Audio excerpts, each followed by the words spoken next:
पिछले एपिसोड में बाजी नाम के डीमन गॉड ने अपने पावर का यूज करके हाओ चेन और उसके सभी साथियों को फ्रीज कर दिया था। इसीलिए हाओ चेन भी इनको बचाने के लिए इसके साथ में फाइट करने के लिए आ गया था। लेकिन तभी हम देखते हैं कि बाजी ने इसके अटैक को बहुत ही आसानी से रोक लिया होता है। इसके बाद अगले सीन में हमें फ्लैशबैक का सीन दिखाया जाता है, जहाँ पर हम देखते हैं कि मून डीमन गॉड अगेरस का एक आदमी उसके पास में बैटल का अपडेट देने के लिए आया था, जिस पर अगेरस भी उससे पूछता है कि वहाँ पर क्या हुआ। तब उसका आदमी उसे बताता है कि शायद इंसानों को हमारे अटैक के बारे में पहले से ही पता चल गया था, क्योंकि उन्होंने सभी 12 डीमन गॉड को टियान्सवुड टाउन में बहुत ही आसानी से पकड़ लिया है, जिसके वजह से जिनान पास के ऊपर अटैक करने का हमारा प्लान पूरी तरह से फेल हो गया और हम जैसा चाहते थे वहाँ पर वैसा कुछ भी नहीं हुआ। तब इसके बारे में ऐसी बात सुनकर अगेरस अपने आदमी से कहता है कि तुम यहाँ से जा सकते हो, जिसके बाद उसका आदमी भी उसकी बात मानकर वहाँ से चला जाता है। फिर अगेरस बाजी से कहता है कि यह तो वैसा ही है जैसा कि तुमने कहा था, लेकिन अगर वहाँ पर ऐसा हुआ तो हम अपने प्लान में तो फेल हो जाएंगे। इसके बाद वो उससे कहता है, मुझे याद है कि तुम्हारे पास में बहुत बड़े ही लो लेवल वाले डीमन की पावर थी, जिसके बारे में सुनकर बाजी भी इस पर मुस्कुरा देता है। तभी अगेरस उससे कहता है कि लेकिन अभी तुम मेरे केवल वेटर हो और क्या तुम्हें इस बात से पीड़ा नहीं होती। तब इसकी ऐसी बात सुनकर बाजी उससे कहता है कि नहीं, ऐसी कोई बात नहीं है, बल्कि आपकी सेवा करना तो मेरे लिए बड़े ऑनर की बात है। जिसके बाद हम देखते हैं कि इसकी बात सुनकर अगेरस भी मुस्कुराने लगा था और फिर कहता है कि हम मून डीमन क्लैन वाले दो क्लैन के वॉर के बीच में आने से दूर रहते हैं, लेकिन मुझे ऐसा लगता है कि इस बार तुम्हारे पास में अपने काबिलियत को साबित करने का सही मौका है। इसीलिए मैं जेनान पास की सारी जिम्मेदारी तुम्हें देता हूँ और मैं चाहता हूँ कि तुम वहाँ के सारे इंसानों को मारकर उस जगह पर कब्जा कर लो। जिसके बाद हम देखते हैं कि इसके बारे में सुनकर बाजी भी इसके लिए रेडी हो गया था। फिर अगेरस उससे कहता है कि इस बार के फाइट में मैंने अपने बहुत सारे डीमंस को खो दिया, इसीलिए मैं उम्मीद करता हूँ कि तुम इसमें अपना बहुत ज्यादा कंट्रीब्यूशन दोगे और इसके अलावा तुम डीमन गॉड के टीम में दूसरी पोजीशन लेने में मेरी मदद भी करोगे। जिसके बाद हम देखते हैं कि इसके बारे में सुनकर बाजी भी इसके लिए मान गया था। अब इस तरह से हम देखते हैं कि बाजी अपने पावर की वजह से हाओ चेन के ऊपर भारी पड़ रहा होता है, लेकिन तभी इसी वक्त हाओ चेन नोटिस करता है कि उसके सभी साथी किसी बहुत बड़े प्रॉब्लम में हैं, क्योंकि वैसे तो वे इस समय अपने जगह से हिल भी नहीं पा रहे थे, लेकिन इसके बाद भी उनके बॉडी के ऊपर इंजरी के निशान आ रहे होते हैं। तब इस पर बाजी उससे कहता है कि तुम्हें इस बात से ज्यादा कंफ्यूज होने की जरूरत नहीं है, क्योंकि वे सभी असल में मेरे इल्यूजन के अंदर फाइट कर रहे हैं। अब इस तरह से हम देखते हैं कि वो अपने इल्यूजन पावर का इस्तेमाल करके इसके साथियों को परेशान करने लगा था, जहाँ पर वे सभी अपनी जान बचाने के लिए डीमंस के साथ में फाइट कर रहे होते हैं और वे किसी तरह से इनके अटैक से खुद को बचाने की कोशिश कर रहे थे। तभी बाजी कहता है कि अगर मैंने अपने इल्यूजन पावर को नहीं उठाया तब इसके वजह से वे सभी इसी तरह से डीमंस के साथ में फाइट करते रहेंगे और इस तरह से आखिरकार वे उनके हाथों मारे जाएंगे। लेकिन अब इसके बारे में जानकर हाओ चेन भी इस बात से काफी परेशान हो जाता है और फिर वो कहने लगता है कि अगर ये इसी तरह से चलता रहा तब इस तरह से जेनान पास तो पूरी तरह से खत्म हो जाएगा। अब इसीलिए हाओ चेन फिर से बाजी के ऊपर अटैक करने के लिए रेडी हो जाता है और वो तुरंत अपने पावर का यूज करते हुए इसके ऊपर अटैक करने के लिए आ जाता है। लेकिन असल में बाजी हाओ चेन से बहुत ज्यादा पावरफुल था, जिसके वजह से वो इसके अटैक से खुद को बहुत ही आसानी से बचा ले रहा होता है और इसीलिए हाओ चेन इसमें बाजी का कुछ नहीं कर पा रहा होता है। तभी अचानक से हम देखते हैं कि बाजी अपने पावर का यूज करके इसे दूर कर देता है, लेकिन इसके बाद भी हम देखते हैं कि हाओ चेन इसे किसी तरह से हराना चाहता था ताकि वो इसके इल्यूजन वाले पावर को खत्म करके अपने साथियों की जान बचा सके। इसके बाद हम देखते हैं कि वो अपने मिरेकल स्वॉर्ड के दोनों एट्रीब्यूट का एक साथ में यूज करके इसके ऊपर अटैक करने के लिए रेडी हो जाता है। लेकिन यह देख बाजी भी अब इसका सामना करने के लिए पूरी तरह से रेडी हो गया था और वो भी इसे रोकने के लिए अपने पावर को एक्टिवेट कर लेता है। वहीं दूसरी तरफ हम देखते हैं कि हाओ चेन ने अपने मिरेकल स्वॉर्ड के पावर का यूज करके इसके ऊपर अटैक कर दिया था, जिसे देख बाजी भी तुरंत अपने पावर का यूज करके इसके ऊपर अटैक कर देता है। लेकिन असल में अब इसके सामने हाओ चेन का अटैक कुछ भी नहीं कर पाता और बाजी ने अपने इस पावर से हाओ चेन को थोड़ा सा जख्मी भी कर दिया होता है। इसके बाद बाजी हाओ चेन को परेशान करने के लिए कहता है कि कहीं मैंने तुम्हारे ऊपर अपने बहुत ज्यादा पावर का यूज तो नहीं कर दिया। जिसके बाद हम देखते हैं कि हाओ चेन भी इसके ऐसे पावर के वजह से हैरान हो गया होता है और वो कहने लगता है कि इसकी पावर तो डीमन गॉड के टाइप से भी ज्यादा ताकतवर है। लेकिन इसके बाद भी हम देखते हैं कि हाओ चेन इतने आसानी से इसके सामने हार मानने वाला नहीं होता और इसीलिए वो इसके ऊपर अटैक करने के लिए अपने लाइट रेन हिबिस्कस थ्रोन के पावर को रेडी कर लेता है। लेकिन वहीं दूसरी तरफ हम देखते हैं कि बाजी को इसके ऐसे पावर के बारे में कोई भी चिंता नहीं होती और इसे देखो कहने लगता है कि मैंने तो तुमसे प्रॉमिस किया है कि मैं तुम्हारे स्मेल के सीक्रेट के बारे में जाने बिना तुम्हें नहीं मारूंगा। अब इस तरह से हम देखते हैं कि वो हाओ चेन के अटैक से खुद को बहुत ही आसानी से बचाने लगा था, जिसके वजह से हाओ चेन इसमें इसका कुछ भी नहीं कर पा रहा होता था। लेकिन तभी अचानक से हम देखते हैं कि वो फिर से अपने और ज्यादा पावर का यूज करके इसके ऊपर अटैक कर देता है। लेकिन इसे देख बाजी ने भी अपने पावर का यूज करके इसके ऊपर अटैक कर दिया था, जिसके वजह से इस बार भी हाओ चेन इसके पावर के सामने कुछ नहीं कर पाता और इस तरह से वो इसमें एक बार फिर से जख्मी हो जाता है। लेकिन अब इसी के साथ हम देखते हैं कि बाजी ने अपने पावर का यूज करके हाओ चेन को कैद कर लिया होता है, जिसके वजह से हाओ चेन अब इसमें से खुद को आजाद कराने के लिए कुछ भी नहीं कर पा रहा था। फिर बाजी उससे कहने लगता है कि असली मजा तो अब आने वाला है और सबसे पहले मैं तुम्हें ही खत्म करूंगा। इसके बाद हम देखते हैं कि बाजी अपने पावर को हाओ चेन के ऊपर यूज करने लगता है और इस तरह से वो अपने पावर का यूज करते हुए हाओ यू को इसके बॉडी से अलग कर देता है। जिसके बाद हम देखते हैं कि हाओ चेन अब सीधे इसके इल्यूजन वाले वर्ल्ड में आ गया होता है, जिसे देख हाओ चेन सोचने लगता है कि क्या बाजी ने इसे ही क्रिएट किया है। लेकिन तभी इसी बीच हम देखते हैं कि यहाँ पर बहुत सारे डीमंस इसके ऊपर अटैक करना स्टार्ट कर देते हैं, इसीलिए हाओ चेन भी इनके अटैक से खुद को किसी तरह से बचाने लगता है। तभी बाजी उसे कहने लगता है कि शायद तुम्हें इसके बारे में नहीं पता, लेकिन असल में मुझे फाइट करना बिल्कुल भी पसंद नहीं है, क्योंकि इसके वजह से इसमें बहुत ज्यादा तबाही होती है और इसके अलावा इसमें तो बहुत सारे लोग भी मारे जाते हैं। लेकिन इसके बाद भी हम देखते हैं कि बाजी इतने आसानी से हाओ चेन को नहीं छोड़ने वाला था और कहने लगता है कि तुम्हारी स्मेल असल में बाकी लोगों से काफी अलग है। तब इसकी ऐसी बात सुनते ही हाओ चेन इसके ऊपर अटैक करने की कोशिश करता है, लेकिन अब इसके वजह से हम देखते हैं कि वो फिर से दूसरे जगह पर आ गया था, जहाँ पर बचपन वाले सीन में डीमंस इसके ऊपर अटैक करने की कोशिश कर रहे थे। इसके बाद वो उससे कहने लगता है कि तुम मेरे सामने आसानी से सरेंडर कर दो, क्योंकि उसके बाद मैं तुम्हें बहुत ही आसान मौत दूंगा और इसके अलावा मैं तुम्हारे सभी साथियों को भी तुम्हारे साथ में दफना दूंगा। लेकिन इसके बाद भी हम देखते हैं कि हाओ चेन इतनी आसानी से इसके सामने हार मानने वाला नहीं होता और तभी अचानक से येहुआ भी इसके सामने आकर इसके ऊपर अटैक करना स्टार्ट कर देता है। अब इसके वजह से वो फिर से येहुआ के इल्यूजन के साथ में फाइट करने लगता है और तभी जैसे ही वो इस इल्यूजन को ब्रेक करता है, यहाँ पर सायर आ जाती है, जिसके बाद उसे देखते ही हाओ चेन उसका हाथ पकड़ने जाता है। लेकिन तभी इसी वक्त बाजी यहाँ पर आकर उसे हाओ चेन से दूर कर देता है, जिसके वजह से हाओ चेन इसके ऊपर चिल्लाते हुए कहता है कि तुम उसे जाने दो। लेकिन इसके बाद हम देखते हैं कि इसके सामने यांग वेंजाओ का इल्यूजन आ जाता है और इसके ऊपर अटैक करते हुए कहने लगता है कि तुमने तो सच में बहुत ज्यादा प्रोग्रेस कर लिया,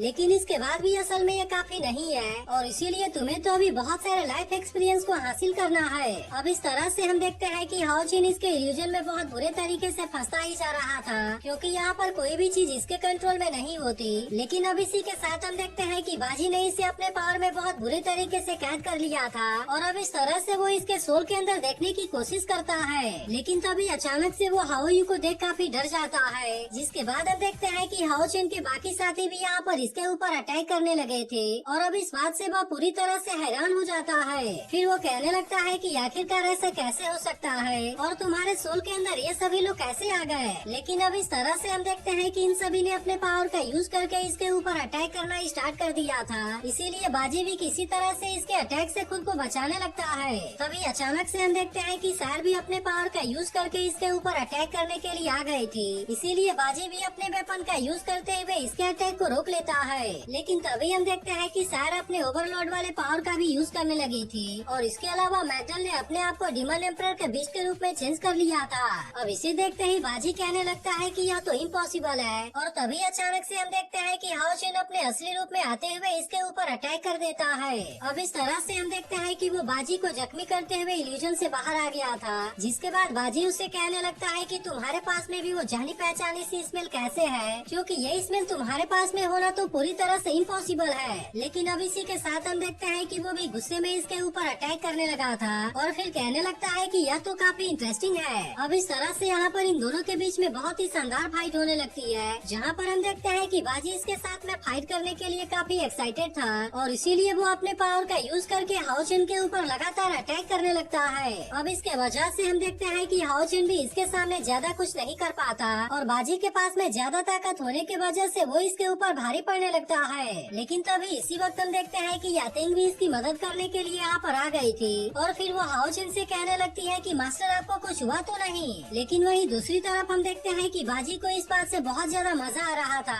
क्योंकि हाओ चेन के साथ में फाइट करना इसके लिए काफी एक्साइटेड होता है। लेकिन तभी इसी वक्त हम देखते हैं कि हाओ चेन फिर से बाजी का सामना करने के लिए रेडी हो गया होता है और अपने सभी साथियों से कहता है कि तुम अपनी अपनी ताकत मुझे दे दो। जिसके बाद हम देखते हैं कि इसके सभी साथी भी इसके से रेडी हो गए होते हैं और वे सभी एक एक करके अपने ताकत को एक साथ में मिलाने लगते हैं। लेकिन असल में यह सब इनके सोल चेन के वजह से हो रहा था और इसीलिए हाओ चेन भी कहता है कि अगर ये हमारे पास में नहीं होता तो हम ऐसा नहीं कर पाते। वहीं बाजी भी हैरान होते हुए कहता है कि सभी 7 लोगों की स्पिरिचुअल पावर तो एक में हो गई है और इसीलिए यह तो सच में काफी अमेजिंग है। लेकिन तभी इसी बीच हम देखते हैं कि हाओ चेन ने यातिंग के भी पावर को अपने साथ में मिला लिया था, जिसकी वजह से वह अचानक से लेवल 6 में भी ब्रेक थ्रू करने में कामयाब हो जाता है। तब इसे देखते ही बाजी भी कहने लगता है कि वह तो बैटल में ही लेवल 6 में ब्रेक थ्रू करने में कामयाब हो गया और ये नजारा तो सच में काफी अमेजिंग है। अब इसी के साथ हम देखते हैं कि वो हाओ चेन का सामना करने के लिए भी काफी एक्साइटेड हो गया था और अब इस तरह से वे दोनों एक दूसरे के ऊपर अटैक करना स्टार्ट कर देते हैं। अब इस तरह से हम देखते हैं कि इन दोनों के बीच में यहाँ पर बहुत ही शानदार टक्कर होने लगती है, जिसके दौरान हाओ चेन भी अपने पावर का यूज करके बाजी के ऊपर अटैक करने की कोशिश कर रहा था और इसीलिए बाजी भी अपने पावर का यूज करके इसके अटैक को बहुत ही आसानी से रोक रहा होता है।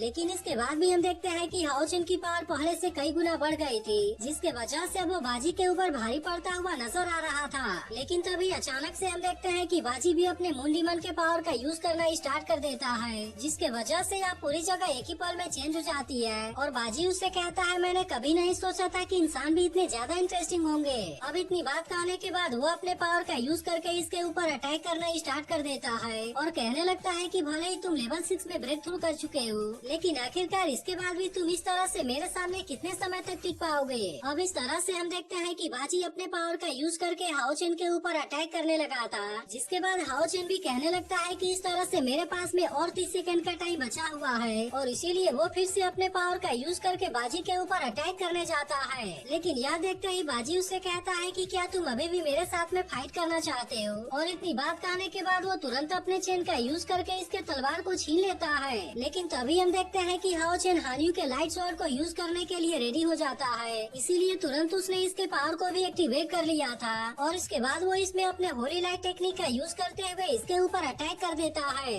लेकिन हाओ चेन का ये अटैक सच में बहुत ज्यादा पावरफुल होता है, जिसके वजह से इस पर बाजी भी इसके सामने ज्यादा कुछ नहीं कर पाता और इस तरह से वो इस अटैक में बहुत बुरे तरीके से जख्मी हो जाता है। अब इसे देख हाओ चेन को ऐसा लगता है कि उसने बाजी को इसमें हरा दिया, लेकिन तभी अचानक से हम देखते हैं कि बाजी फिर से खड़ा हो जाता है, क्योंकि वो अगेरस के दिए हुए प्रोटेक्शन के वजह से बच गया था। इसीलिए वो भी उससे कहने लगता है कि अगर ये प्रोटेक्शन मेरे पास में नहीं होती तो फिर इस तरह से उस स्वॉर्ड ने तो मुझे मार दिया होता। तभी इसी बीच हम देखते हैं कि हाओ चेन फिर से इसके ऊपर अटैक करने के लिए अपने सेक्रीफाइस टेक्निक को एक्टिवेट करने लगता है। लेकिन यह देखते ही बाजी कहता है कि मैं अब तुम्हें अटैक करने का कोई भी चांस नहीं दूंगा और फिर वो तुरंत इसके ऊपर अटैक करना भी स्टार्ट कर देता है। अब इसके वजह से हम देखते हैं कि हाओ चेन भी इसके लगातार अटैक के सामने कुछ भी नहीं कर पा रहा था और सोल चेन में जुड़े होने की वजह से इसके बाकी साथियों को भी दर्द हो रहा होता है। वहीं बाजी हाओ चेन के ऊपर अटैक करते हुए कहने लगता है कि मैं तुम्हें बताऊंगा कि मौत का डर क्या होता है और फिर वो इसे मारने के लिए इसके ऊपर अपने बहुत ही खतरनाक पावर का यूज करके अटैक कर देता है। अब इसे देख हाओ चेन भी समझ जाता है कि वो इसके पावर के सामने ज्यादा कुछ नहीं कर पाएगा और इसीलिए वो तुरंत ही अपने सोल चेन को तोड़ देता है ताकि इसके वजह से शहर और उसके बाकी साथियों को कोई भी नुकसान ना हो। लेकिन अब इसी के साथ हम देखते हैं कि वो बाजी के अटैक में बहुत बुरे तरीके से जख्मी हो गया था, जिसे देख बाजी को ऐसा लगता है कि अब हाओ चेन का खेल खत्म हो गया और अब इस तरह से वो जेनान पास के ऊपर कब्जा कर लेगा। लेकिन तभी इसी वक्त हम देखते हैं कि इलेक्ट्रोलक्स की पावर भी यहाँ पर एक्टिवेट हो गई होती है और वो कहने लगता है कि मेरे डिसाइपल के ऊपर अटैक करने की हिम्मत किसकी हो गई। इसके बाद हम देखते हैं कि वो तुरंत अपने पावर का यूज करके बहुत ही आसानी से इसके बॉडी को फ्रीज कर देता है और इसी के साथ उसने अपने पावर का यूज करके इसे मार भी दिया था। इसके बाद इलेक्ट्रोलक्स हाओ चेन से पूछता है कि किसने तुम्हें मारने की कोशिश की, जिसके बाद हम देखते हैं कि इसे देख हाओ चेन भी पूरी तरह से हैरान हो गया था, क्योंकि आज उसने भी इसे पहली बार देखा होता है। तभी इलेक्ट्रोलक्स उससे कहने लगता है कि मुझे जल्दी से बताओ कि वो कौन है, क्योंकि मैं उसे किसी भी कीमत पर जिंदा नहीं छोड़ूंगा। जिसके बाद हमें पता चलता है कि इसके पावर के वजह से तो बाजी के बॉडी के टुकड़े हो गए हैं और इसीलिए हाओ चेन भी उससे कहता है कि आपके पावर के वजह से तो उसके टुकड़े हो गए हैं। तब इसके बारे में सुनकर इलेक्ट्रोलक्स कहता है कि यह तो पूरी तरह से बेकार है, क्योंकि मैं तो अपने खेल को अभी शुरू करने वाला था। इसके बाद हम देखते हैं कि इलेक्ट्रोलक्स फिर से अपने पावर का यूज करने लगता है, जिसका यूज करके वो बाजी के बॉडी के टुकड़ों को कनेक्ट करने लगता है और इस तरह से उसने देखते ही देखते इसे फिर से जिंदा भी कर दिया था। अब इसके वजह से हम देखते हैं कि बाजी भी पूरी तरह से हैरान हो गया होता है और उसे भी समझ में नहीं आ रहा होता कि आखिरकार यहाँ पर क्या होने लगा। लेकिन तभी इसी वक्त हम देखते हैं कि इलेक्ट्रोलक्स अपने एक स्केलेटन को बाहर निकाल लेता है और फिर उसे ऑर्डर देता है कि तुम इस कचरे को खत्म कर कर दो। तब इसके बारे में सुनकर बाजी समझ गया था कि अब वो यहाँ पर कुछ भी नहीं कर पाएगा और इसीलिए वो तुरंत अपनी जान बचाकर यहाँ से भागने की कोशिश करता है। लेकिन तभी हम देखते हैं कि स्केलेटन अपने हैमर का यूज करके इसके ऊपर अटैक कर देता है और फिर उससे कहता है अच्छा होगा कि तुम इस पर ज्यादा समय के लिए टिकना।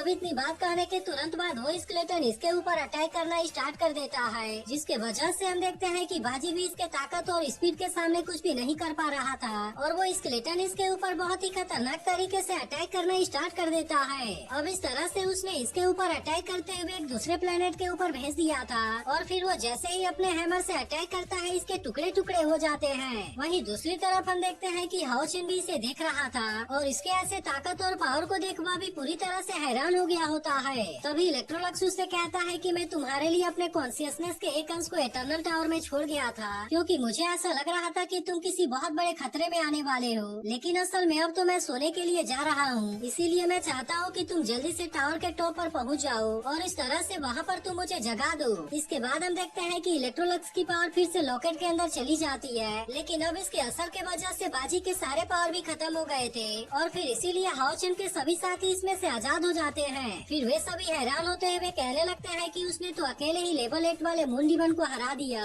और अब इस बात के वजह से वे सभी काफी खुश हो गए होते हैं। लेकिन वहीं दूसरी तरफ हम देखते हैं कि हाओ चेन का लुक भी अब बहुत ही शानदार लग रहा था और फिर इसी के साथ एपिसोड यहीं पर एंड हो जाता है। तो अगर एक्सप्लेनेशन अच्छी लगी हो तो वीडियो को लाइक और इस पर एक कमेंट जरूर कर देना और अगर आपने इसके पिछले पार्ट को मिस कर दिया हो तो लेफ्ट वाली वीडियो भी जरूर देख लेना।